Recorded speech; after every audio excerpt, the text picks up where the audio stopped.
मंत्री जी, आपसे निवेदन है। अध्यक्ष महोदय जी का उत्तर मेरे को मिल गया है, लेकिन मैं जानना चाहता हूं कि छत्तीसगढ़ के विभिन्न विभागों में कार्यरत अधिकारी कर्मचारी के विरुद्ध में फर्जी जाति के मामले को बताने की कृपा करेंगे। बताइए सर।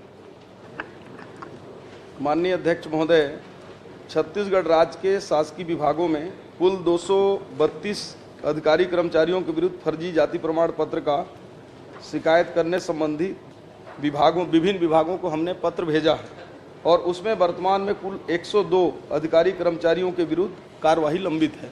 बाकी के कार्रवाई हमने कर दी है। ठीक महोदय जी, ये बताने की कोशिश करें जो 102 है वो किन किन विभागों में है, वो मैं आपसे जानना चाहता हूं।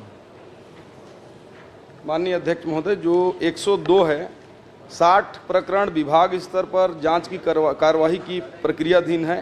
33 केस माननीय उच्च न्यायालय बिलासपुर से स्थगन प्राप्त हैं। 6 केस माननीय उच्च न्यायालय बिलासपुर में विचाराधीन हैं।